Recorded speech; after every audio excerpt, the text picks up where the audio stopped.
And I'll first start by, again, offering my apologies to the family that was involved in this incident. I met with them all earlier today to express our sincere apologies in person and offer any support the service can in relation to this event. And as you'll have read in the media release, we had an incident last night where an off-duty police dog bit a young boy in the community of Aspen Hills. At approximately 6 p.m., an off-duty canine officer and a dog were in a fenced backyard of a home. The dog broke free of the yard and proceeded out onto the street, where it encountered 3 children playing. A 12-year-old boy ran away from the dog, at which point the dog pursued the young man into his home and bit him, causing puncture wounds to his leg. The boy's father and family, who were home at the time, attempted to get the dog off the young man, which time the canine handler managed to get into the house and secure the dog off of the boy. The handler secured the dog at his home residence and returned to help render first aid to the young man. And the victim was transported to hospital where he was treated and released. The dog has been transported to the secure kennel facilities at the CPS Canine Unit, and we are now working with the family to offer any assistance we can as they deal with what must have been a terrifying incident. I want to reassure you that this matter will be thoroughly investigated. This is the first time I have heard of such an incident of this nature in Calgary, and I want everyone to know that I will be doing everything possible to make sure this does not happen again. This will include a thorough investigation into the incident itself, as well as a full review into our policies and procedures relating to the Canine Unit. The Solicitor General's Office, as well as the Director of Law Enforcement, has been made aware of this incident, as has the Alberta Serious Incident Response Team. But at this stage, the investigation will remain with the Calgary Police Service. These service animals are a key part of our service and help keep Calgarians safe by tracking and taking down hundreds of offenders every year. They attend to several events each month with children present without any incident. However, I know this will provide no comfort to the family of the young boy. As such, I promise that I will work to get the answers to the questions they and other members of the public have about how this happened. I also know the media will have lots of questions, and I will, and while it's a bit early, I will not have all the answers, but I'll do the best I can to answer any and all questions. For that, I will throw it out to you. So my understanding is that police dogs are considered sworn members. So although ACERT has been notified, they're not involved in the investigation yet? Why is that? I'm not actually sure they're considered sworn members, but when we talk to ACERT, ACERT has all sorts of determinants for when they get involved in an investigation and when they don't. At this point, they're made aware of it, but they're not involved at this point. So, Chief, you met with the family earlier today. Considering the traumatic nature of the event, I mean, how's the family doing it specifically the boy? You know, the family, obviously this is something terrible. When you imagine the dog coming into your house and, attacking your son in the house in front of your family, there's a lot to absorb of what just happened. But the family's been very thoughtful, very mature. We had a good conversation today, and just wanted to reassure them that we will support them through this, and that I accept the responsibility on behalf of the organization for what occurred. And so what happens with the dog now? Will it be examined? Will it be taken out of the force? Potentially, I mean, what's the procedure now for the dog itself? Yeah, there's a lot to unpack right now. The dog right now is in a secure kenneling facility. Because of how much drama was involved in this, the dog will have some time to calm down, and we'll have to reassess the dog and reassess its behavior, and then make some determinations from there. So there's a lot to understand here. Was it the behavior of the dog? Was it the training or policies that we have? Was it even perhaps handler mistake or misconduct that led to this? We need to understand a lot more before we make decisions on the outcome of the animals. How long has this dog been in service? It just graduated recently, so it's only been with us for a short period of time. So. Can you say specifically how long? I don't know. It's about a year, I think. So. Can you name the dog? The dog's named Marco. Marco? Yeah. What was the dog used for? Tactical work in the city, so tracking people, arresting offenders. What was the breed of dog? It's a shepherd, I think. What is he? Belgian. Belgian shepherd, yes. What are the extent of the boy's injuries? Puncture wounds too. There's some puncture wounds the boy has suffered in his lower legs. He's expected to recover from the injuries? Yeah, I talked to him this morning as well, and very mature, thoughtful young man. But yeah, hopefully he'll do just fine. So. So you're saying that it is possible that the handler could face some disciplinary action. It's possible. Well, our professional standards section will investigate the entire matter, and as I expect every member of the service to accept accountability when mistakes or things like this occur. So we'll wait for the outcome of that investigation to determine what could happen from that. So. How did the dog break out? How the dog got into the...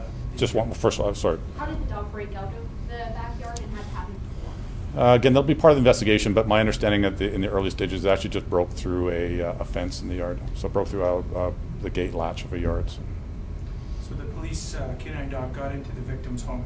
Whereabouts and how far did it get in?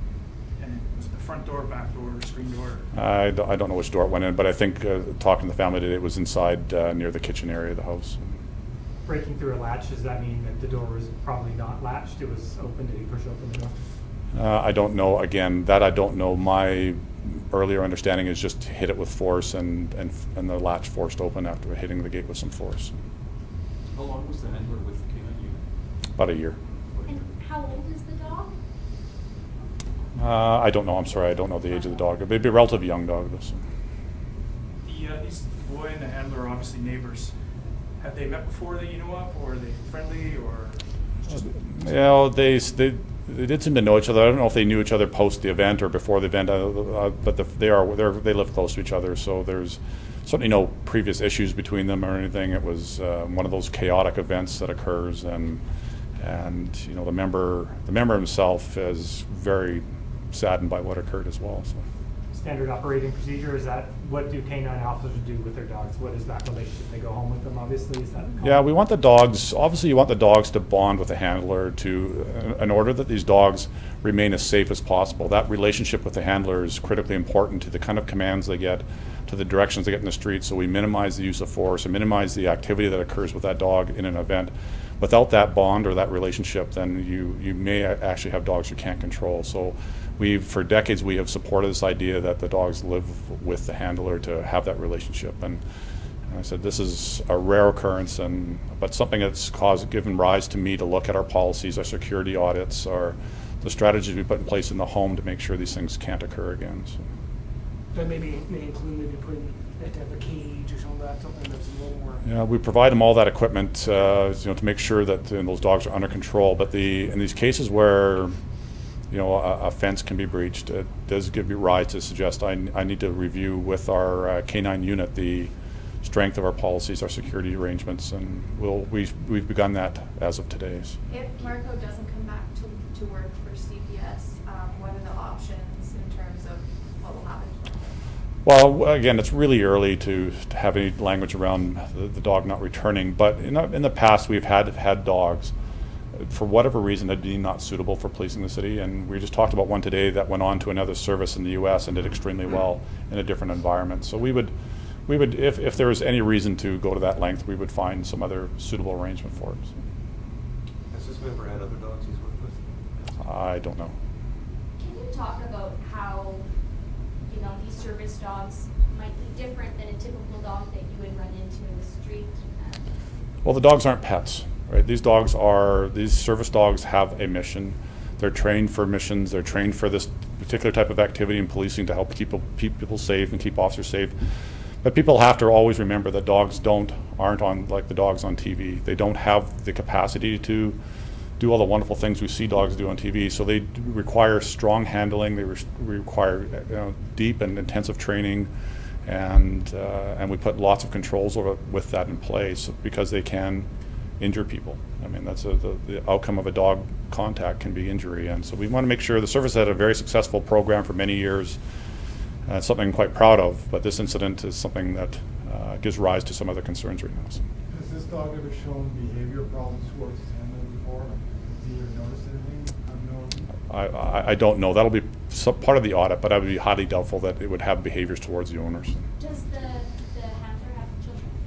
Yes. I mean, that's something, again, like all our handlers have regular families, and these dogs coexist in neighborhoods. They're just not pets, so we want to make sure that everybody's safe in these incidents, and generally, like for over many, many years, they have been safe. So. When do you expect to get some results from the examination of the dog and to the handler? I mean, when do we expect to find out what exactly is going to happen to both? It'll be a complex investigation, so we'll probably, like I said, we need some time now to have the dog calm down, for the behaviors of the dog to settle down, so we can actually do a thoughtful analysis. And then, again, the analysis of a dog's demeanor behavior takes some time to get it accurate and right. But we will spend some time. I would expect over the next month or two we'll start to get some insight as to where we are with this issue. So. Given the seriousness of the injuries and the incident, is there a chance the dog may be put down, like other dogs have? Like I said earlier, I mean, that's probably on the very extreme end of what could occur. I think our first priority here is to try to understand the issue at play, because it could simply have been policies or training issues that we could have done better. It could have been handler issues that we could have done better. The dog's behavior and its role in the service is part of that analysis, and there's lots to understand before we ever get to that stage. What will be the status of the handler during the investigation? Well, that's part of this, actually. We'll have to go through and sort of work with him as well. I mean, I am also concerned for the handler. I mean, this is a pretty traumatic event for the handler to go through as well. So we'll work through that with him and try to make sure, if the dog is not suitable in the early stages, we'll find some role while we sort of sort through the issues here. But will the handler be continuing to work? Yes, I would expect he would right now. So. Was there anything that maybe preceded this? Like, was the dog on days off? Did it just come from a high-stress cold? And, I don't have any attributes that would point to this. My understanding, it was just another regular day. And with any animal, whether they're dogs or horses, there's a certain or sort of chaotic element with all animals, that things happen that are hard to explain. And so I don't know what's really behind this, but we will do a lot of work to try to understand it as good as we can. So.